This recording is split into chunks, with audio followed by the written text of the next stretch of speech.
उसी रात मैंने रख्ते सफर बांधा और लुधियाने रवाना हो गया। सुबह मुझे अचानक मौजूद पाकर प्रकाश मुझसे बगलगिर हुआ। उसने बड़े शिकायत आमेज लहजे में कहा, यार इतनी देर। मैंने हंसते हंसते उसे सारी कहानी सुना दी। यार एक और धंधा मिल गया था, क्योंकि कर्नल बाजवा और सूरन सिंह मेरे लिए बेहतरीन दोस्त साबित हो सकते थे और प्रकाश का हवाला मेरे लिए जरूरी था। उसने हंसते हुए कहा, वाह यार, आज यकीन हो गया कि तुम वाकई बहुत तेज हो। नाश्ता मैंने और प्रकाश ने इकट्ठे ही किया था। उसने शरारती नजरों से मेरी तरफ देखते हुए फिक्रा अधूरा छोड़ दिया। बोला, माता और बाबूजी तो उदास हो गए थे तुम्हारे बगैर, और वो भी। मैंने उससे नजरें मिलाए बगैर पूछा, वो कौन? उसने गिला किया, अच्छा जैसे तुम्हें तो मालूम नहीं। वाह जी वाह, इतना बड़ा काम कर गए और हमसे चोरी। मैंने हंसते हंसते कहा, पहली चोरी की थी जिंदगी में, वो भी पकड़ी गई। दत्त तेरे की। प्रकाश बोला, एक बात कहूं? मैंने चाय प्याली में उंडेलते हुए कहा, कहो। उसका लहजा खासा संजीदा था। बोला, ये पूनम का सौभाग्य होगा और मुझे तुम इस सिलसिले में हमदर्द पाओगे। मैंने उसका हाथ दबाते हुए कहा, मुझे तुमसे यही उम्मीद थी प्रकाश। दोपहर तक मैं लंबी तान कर सोता रहा। प्रकाश ने मेरी हिदायत के मुताबिक मुझे खाने के वक्त बेदार कर दिया।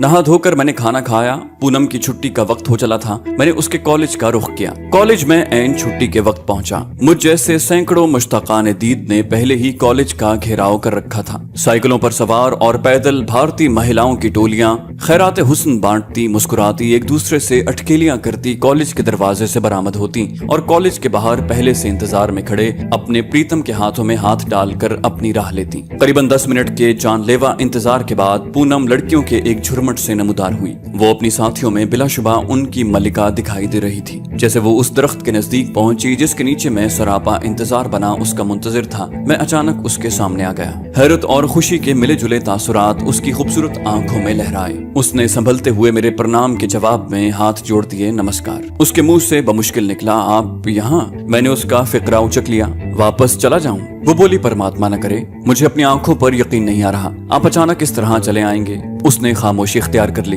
जब लफ्ज अपना मफहूम खो दें और कहने को कुछ बाकी न रहे तो जज्बों की खामोश जबान इजहार का बेहतरीन जरिया बन जाती है। पूनम वो कुछ मुझे कभी न कह पाती जो उसकी खामोश आंखों ने चंद लम्हों में मुझसे कह दिया। खुद मेरे जज्बात भी उससे मुख्तलिफ नहीं थे। हम दोनों कदम से कदम मिलाए नजदीकी रेस्टोरेंट की तरफ जा रहे थे। इस असना में साइकिल सवार उसकी दोस्तों ने हमारे नजदीक से गुजरते हुए हम पर अच्छे खासे रिमार्क्स भी कसे। रेस्टोरेंट में कॉफी पीते हुए हम दोनों ज्यादातर खामोशी रहे। समझ ही नहीं आ रही थी कि एक दूसरे से क्या कहें। कहने को रह ही क्या गया था। पूनम से मिलते हुए भी मैं अपना मिशन कभी नहीं भूला था। मुझे इल्म था कि भारतीय एयरफोर्स के मुतालिक ताज़ा तरीन मालूमात हासिल करने का बेहतरीन जरिया उनके मखसूस क्लब और मेस होते हैं। भारतीय माशरे में खुसूसन मेरे जाती किरदार की वजह से प्रकाश या पूनम के घर में किसी को मेरे और उसके इकट्ठे घूमने पर कभी एतराज नहीं हो सकता था। मखलूत ताल्लुकात भारतीय सोसाइटी का हिस्सा हैं और एक ऐसे नौजवान से जो कट्टर वेश्नू हो, शराब कबाब से नफरत करे, किसी की सुपुत्री का मेल जोल काबिल एतराज कैसे हो सकता था।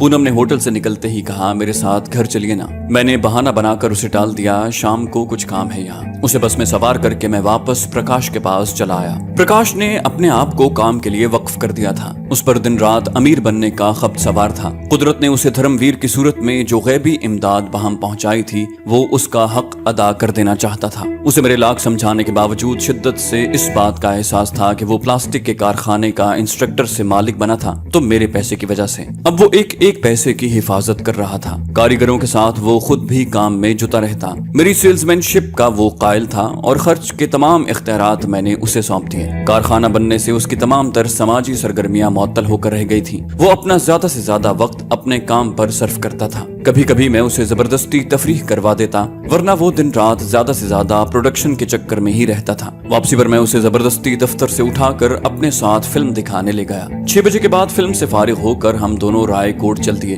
प्रकाश ने ऐसा बाएतमाद आदमी तलाश कर लिया था जो मेरी और उसकी गैर मौजूदगी में कारोबार की निगरानी करता रहे। मैंने तो उसे यकीन दिला दिया था कि मैं किसी जिम्मेदारी का अहल नहीं हूँ, क्योंकि मैं टिक कर बैठ नहीं सकता। मेरे लिए सबसे बेहतरीन मनसब सेल्समैनशिप ही है। दिल्ली और भटिंडा से मैं अच्छा खासा ऑर्डर ले आया था। बर्तनों की कमीशन मैंने उसकी झोली में डाल दी थी। मेरी इन बातों ने उसे मेरे और नजदीक कर दिया। उसे इस बात का यकीन हो चला था कि जरूर पिछले जन्म में हम दोनों भाई थे। घर पर माता और बाबूजी मुझसे यूं बगलगीर होकर मिले जैसे मैं वाकई उनका सगा बेटा हूँ। और एक लंबी जुदाई के बाद उनसे मिल रहा हूँ। उन्होंने मुझे कमाल हमदर्दी से कहा, बेटे मकामी मार्केट में मेरे ख्याल में तुम्हारे लिए काफी काम मौजूद है, तुम इतनी मुशक्कत न किया करो। मैंने मुस्कुराते हुए कहा, देखिए बाबूजी, मार्केटिंग मेरा शोबा है और मैं प्रकाश को ये मौका नहीं देना चाहता कि वो मुझे नालायक समझे। बस हम दोनों में दौड़ लग गई है, ये माल बनाता रहे, मैं उसका निकास करता रहूंगा। वो बोले, अच्छा यार तुम्हारी मर्जी, माया के लिए इतनी भाग दौड़ कुछ ठीक नहीं। मेरे जवाब पर वो कहकहा मारकर हंस दिए। बाबूजी आप ठहरे कम्युनिस्ट, मैं अभी बनने की कोशिश कर रहा हूँ। मेरे पेशे का तकाजा था कि मैं कभी आज की हासिल करदा मालूमात पर तकिया करके नहीं बैठ सकता था। मुझे रोजाना ताजा से ताजा मालूमात दरकार थी। हंगामी हालात होने की वजह से हवाई अड्डों पर तब्दीलियां इतनी तेजी से रूनुमा होती थी कि आज की बात अगले रोज पुरानी दिखाई देती थी। एक स्क्वाड्रन आज यहाँ मौजूद है तो अगले रोज उसकी मंजिल के मुताल्लिक कोई भी हतमी बात नहीं कही जा सकती थी। मेरी कोशिश यही रहती थी कि मैं नई से नई और अहम तरीन मालूमात हासिल कर सकूं, और ताजा मालूमात हासिल करने की बेहतरीन जगह थी फजाइया के क्लब और होटलों के डांसिंग हॉल। शनिचर की रात खूबसूरत होती थी। होटलों के डांसिंग हॉल और क्लबों में तिल धरने को जगह नहीं मिलती थी। करीबी शहरों की खूबसूरत मुस्तकबिल के ख्वाब देखने वाली भारतीय नारियां और मखसूस तबके की नौजवान लड़कियां भी उमूमन इन्हीं होटलों में ज्यादा पाई जाती थी, जहां उन अफसरान की आमद मुतवक्के रहती थी। शराब के नशे में धुत भारतीय फजाइया के अफसरान और उनकी बेगमात अक्सर डिप्रेशन से निजात पाने के लिए ऐसे क्लबों और होटलों का रुख करते जिनमें मतलब की निहायत अहम बात मौजूद होती थी।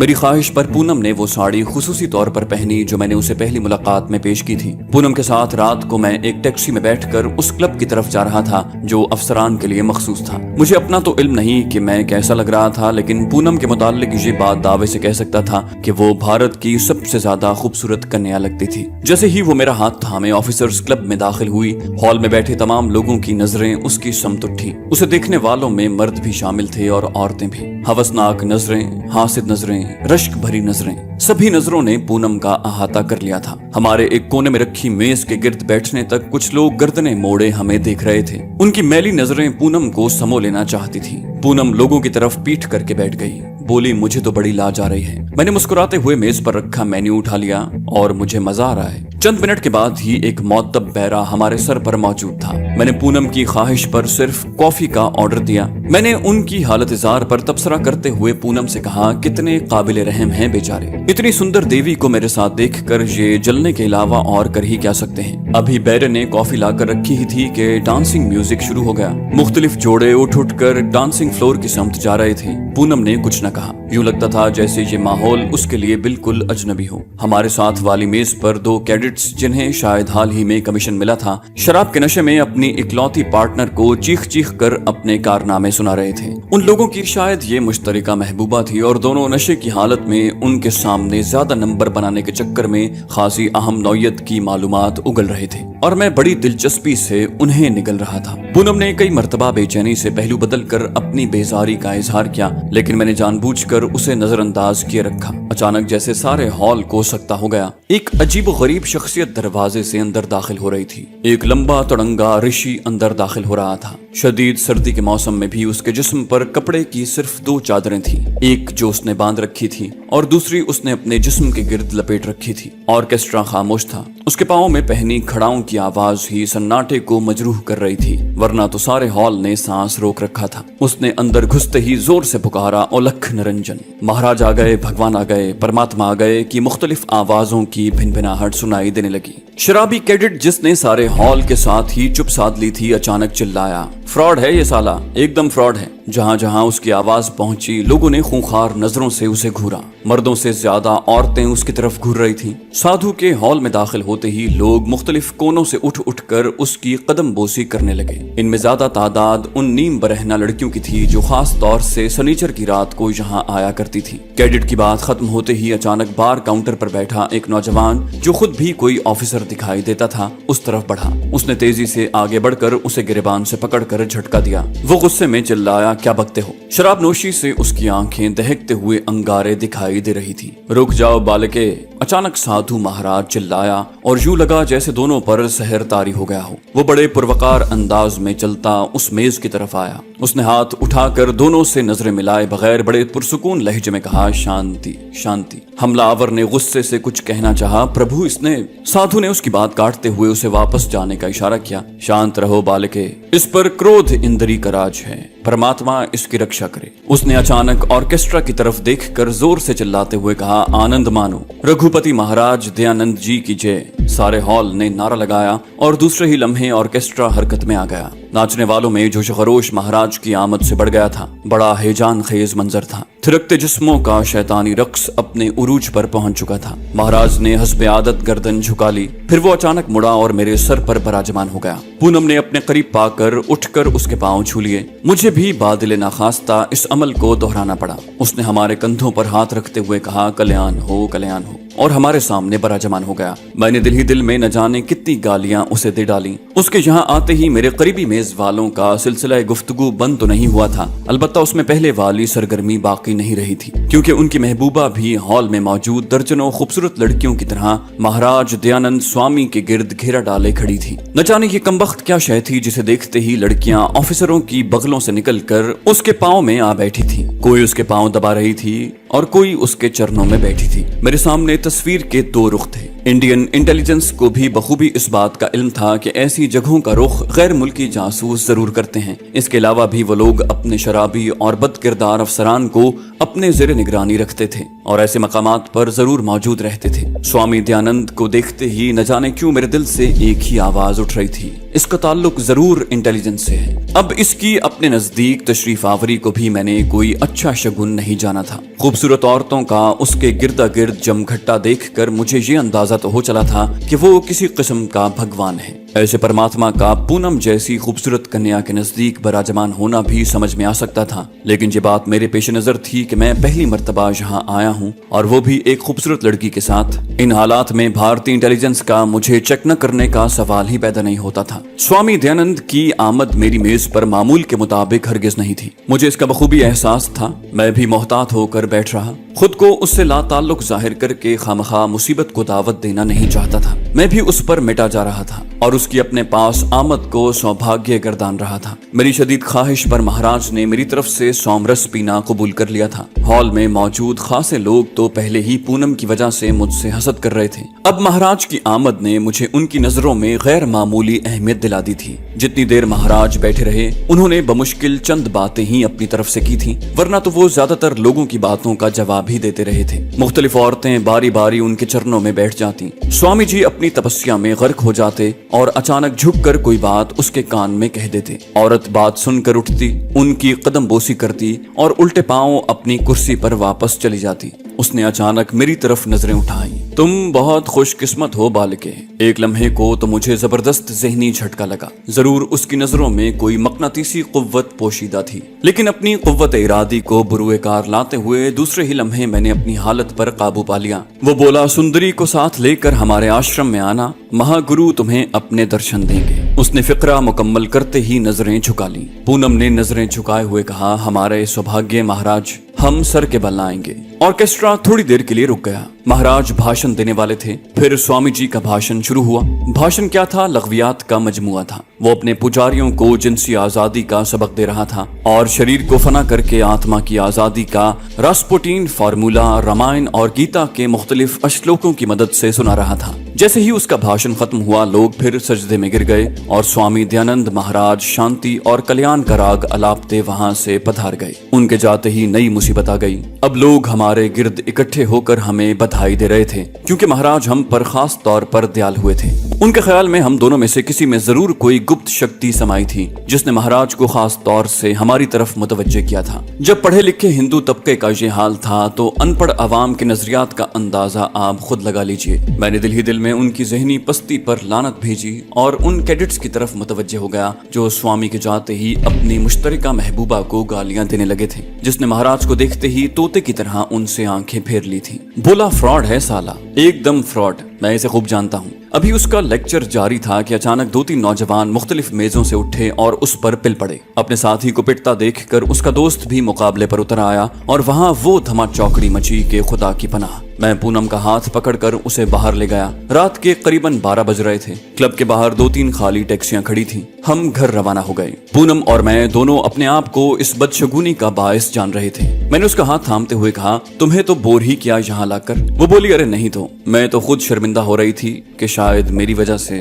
मैंने उसकी आंखों में झांकते हुए फिक्रा मुकम्मल कर दिया, तुम्हारी वजह से एक क्लब तो क्या 2 मुल्कों के दरमियान जंग छिड़ सकती है। उसके शर्मा जाने की अदा पर बेख्तियार मर मिटने को जी चाहा। घर पहुंचने तक हम दोनों एक दूसरे में खोए रहे। मेरे जाने का मकसद काफी हद तक हल हो चुका था। मुझे वहाँ मुख्तलिफ लोगों के आपस में बहस मुबाहसे से कुछ नई बातों का इल्म हुआ था, जो कहने वालों की नजरों में तो कोई अहमियत न रखती थी, लेकिन उनकी मेरे मुल्क के नजदीक क्या अहमियत होगी, इसका अंदाजा मैं बखूबी लगा सकता था। पूनम के कुर्ब का एहसास इतना सरूर अंगेज था कि मैं शायद उस कैफियत को बयान न कर पाता। वापसी पर नहर के करीब से टैक्सी गुजरी तो मैं चौंक उठा। ये नहर हवाई अड्डे के करीब से गुजरती थी और शायद हिफाजती इक़दामात की गरज से वहाँ आर्मी डिप्लॉय हो रही थी। सारी रात मेरे जहन में नहर और उसके इर्द गिर्द का इलाका घूमता रहा। हवाई अड्डे के गिरदा गिर्द ऐसे दिफाई हिसार का इल्म जरूरी था। मुझे बेचैनी से सुबह का इंतजार था ताकि इस सिलसिले में कोई लाएअमल तरतीब दे सकूं। अगले रोज छुट्टी थी। सुबह मेरी तजवीज पर सब ने नहर के किनारे पिकनिक मनाने का प्रोग्राम बना लिया। अलसुब मैंने माता जी को ये तजवीज पेश कर दी थी। वो तो सुनते ही खिल उठी। उन्होंने मेरे सर पर हाथ फेरते हुए कहा, बेटा तुम्हें तो भगवान ने मेरे लिए अवतार बनाकर भेजा है। जल पूजा तो हमारा धर्म है, लेकिन प्रकाश के बाबूजी न जाने किस मिट्टी के बने हैं। पिछले साल भर से मुझे नहर का मुंह देखने नहीं दिया। मेरा मकसद सिर्फ यही नहीं था कि इन लोगों की मौजूदगी में मुझे वहाँ काम करने का मौका मिल जाए, बल्कि मैं ये चाहता था कि मेरी मौजूदगी में वो लोग इतने मसरूफ रहें कि उन्हें मेरे बारे में सोचने की फुर्सत न रहे। जिंदगी से अपने हिस्से की मुसर्रतें हासिल करना हर इंसान का फर्ज है, लेकिन वक्त ने कभी उन्हें इतनी मोहलत न दी थी कि बाबूजी उन्हें इस तरह घुमा फिरा कर लाते। एक अरसे से माता जी उन्हें वैष्णो यात्रा के लिए कह रही थी, लेकिन वो हर मर्तबा बात गोल कर जाते। सिर्फ इसलिए नहीं कि बकौल उनके उन्हें ऐसी फजूलियात से नफरत थी, बल्कि इसका बड़ा सबब पैसे का न होना था। अब उनके लिए जहाँ एक बाइज्जत जिंदगी गुजारने के मौके मुयस्सर थे, वहाँ उन्हें मुझ जैसा धर्म पुत्र भी मिल गया था, जो जबरदस्ती उनकी झोली में उनके हिस्से की खुशियाँ डाल रहा था। जब कभी मैं उन लोगों को फिल्म या किसी दूसरे तफरीही प्रोग्राम की तजवीज पेश करता तो बाबूजी जज्बाती हो जाते। मुझे उस बूढ़े कम्युनिस्ट पर बड़ा रहम आता और इस बात का यकीन होने लगता कि कुदरत ने बिला वजह मुझे उन लोगों से नहीं टकराया। शायद अब खुदा को उन्हें कुछ सुख देना ही मकसूद था। मेरे शदीद इसरार पर मौसी जी भी हमारे साथ जा रही थी। एक मकामी टेम्पो पर बैठकर वो लोग नहर की तरफ चल दिए। नहर के किनारे पर एक जगह लोगों ने तालाब की शक्ल देकर वहाँ एक मूर्ति खड़ी कर रखी थी। मूर्ति होगी तो मंदिर भी होगा और मंदिर बनेगा तो पूजा भी होगी। पूजा के लिए हिंदू लोगों के कोई खास देवता मखसूस नहीं, एक चूंटी से लेकर पहाड़ तक की पूजा करते हैं। क्योंकि तमाम दरिया कैलाश पर्वत से निकलते हैं, इसलिए उनमें से निकलने वाले नदी नाले भी काबिल परस्तिश हैं। नहर के मुताल्लिक तो उन्हें इल्म था कि ये गंगा जल है, इसलिए यहाँ कुछ ज्यादा ही सरगर्मी देखने में आती थी। नहर के किनारे के साथ साथ पक्की सड़क बनी थी, जिस पर से गुजर कर लोग माता मंदिर को जाते थे। मामला चूंकि पूजा का था, इसलिए इंडियन आर्मी वो सड़क बंद न करने पर मजबूर थी। ये अलग बात कि उन्होंने वहाँ अपनी सिक्योरिटी खासी फैला दी थी, बल्कि हाल ही में पाकिस्तानी जासूस भी इस इलाके से गिरफ्तार हुआ था। अखबारात के मुताबिक वो जासूस पिकनिक मनाने वालों की आड़ में फोटोग्राफी कर रहा था, और उस जासूस की गिरफ्तारी के बाद तो इंतजामात और भी सख्त हो गए थे।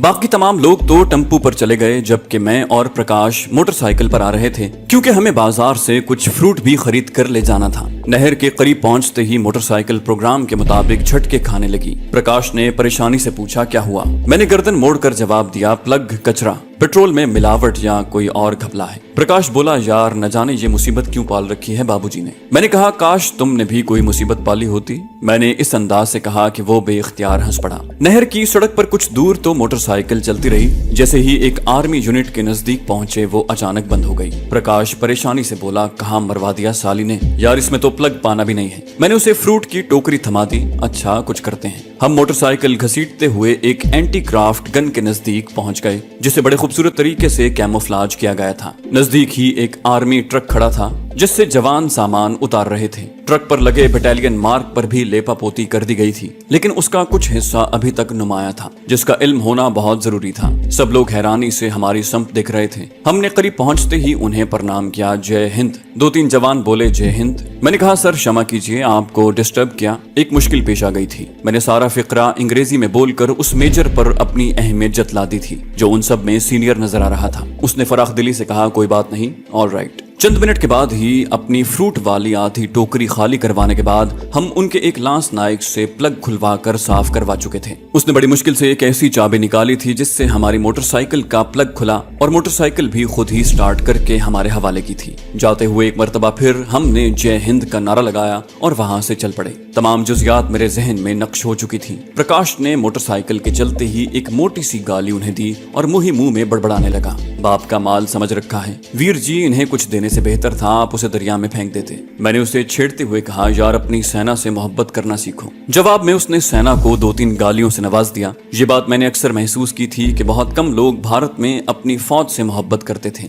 ज्यादातर उन्हें गासिब और अय्याश ही करार देते थे। यूं तो भारतीय हुकूमत अपने जमहूरी होने का दावा करते नहीं थकती, लेकिन सिविलियन मुलाजिम के मुकाबले में फौज को बेपनाह सहूलतें हासिल थी। यही वजह है कि भारत का पढ़ा लिखा तबका फौज को नापसंद करता था। उन दिनों अभी 71 की जंग शुरू नहीं हुई थी और अवाम 62 में चीन और 65 में पाकिस्तान के हाथों अपनी फौज की दुर्गत का तमाशा देख चुके थे। प्रकाश ने उन पर तंज करते हुए कहा, मुझे 10 पटाखे दे दो, अभी सबको भगा दूंगा। मैंने उसे इस मौजू पर मजीद छेड़ना मुनासिब न समझा, लेकिन दिल ही दिल में मुझे इस बात से बेहद खुशी हुई कि उसे इस फौज से नफरत है। मैं तो उसे पिकनिक ही कहूंगा, क्योंकि सिवाय बूढ़ों के और कोई तालाब के नजदीक भी नहीं भटकता था। काफी लोग यहाँ पहले से मौजूद थे। नहर के किनारे बने हुए मुख्तलिफ बागात के हर महफूज कोने में कोई न कोई किसी न किसी को अपने साथ चिमटाए बैठा था। बाबूजी के कुछ वाकिफ लोग मिल गए थे जो आपस में मुल्की हालात पर बहस कर रहे थे। चूंकि उनका ताल्लुक कम्युनिस्ट पार्टी से था, इसलिए उनकी बातें भी हुकूमत के खिलाफ थीं। उन दिनों कम्युनिस्ट पार्टी कांग्रेस के खिलाफ एक जबरदस्त मुहिम चला रही थी। तो दोस्तों, ये थी हमारी आज की एपिसोड। उम्मीद करते हैं आपको हमारी कहानी पसंद आई होगी। जाने से पहले इस वीडियो को लाइक कीजिए और शेयर करना मत भूलिए। कमेंट करके हमें बताइए कि आपको हमारी वीडियो कैसी लगी, और अगर अभी तक आपने इस चैनल को सब्सक्राइब नहीं किया तो इसे सब्सक्राइब कीजिए और बेल आइकन दबाकर ऑल नोटिफिकेशंस ऑन कर लीजिए।